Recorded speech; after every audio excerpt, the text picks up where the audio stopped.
Sech macht Lützeburg as sech eng Kampagne, die 2009 gegrünnt gouf vun der Landwirtschaftskammer an dat an Summen habech ma am Landwirtschaftsminister. Ziel vun der Kampagne ass et ganz klar fir Lützeburger Produkter, Lützeburger landwirtschaftlich Produkter fir un allem dem Konsument bësse Minot zu bringen. Wo sech ass dat alles wat zu Lützeburg egentéi wiest oder gros gët immer. Also dat kann lo d Landwirtschaft selber sinn, dat ass auch de Weibau, de Gardebau. Mir hunn wie lo die Lächtjoren immer hummer een groste Zelt, dat nennt sech dann allgemmenge mat zoch macht Lützeburg Zelt.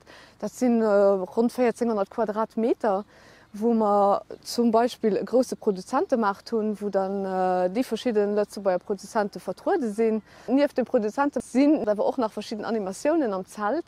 Das heißt, wir haben eine Bühne, da, wo man die verschiedenen Produzenten noch regelmäßig vorstellen. Wir haben Podiumsdiskussionen, nach anderem mit Minister Oetschen oder mit Madame Diesburg. Dann haben wir wahrscheinlich auch nach die eine oder die andere ein bisschen Überraschung. Do nieft ass awer nach en Zweetzelt och, wo dann ze Summe mat der Marque National am Produit du Terroir, wo da wirklich strëm geht als Lützeburger Fleisch firzustellen. Dat hicht die Grillen do am Zelt an präsentéieren dann die verschiedene Stecker an, gi noch pur Informationen zu der Dekup, a wat de mat den verschiedene Stecker mache kann. Do nieft das awer och am macht Lützeburg Zelt sinn nach eng verschiedene Beratungsstellen. Dich fir die Leute, die sich wollen informieren kommen, wat alles so an der Landwirtschaft geschieht, an vielleicht einfach eng punktuell Beratung brauchen. Also die sind auch natürlich vollkommen bei am Zelt op den verschiedene Stellen.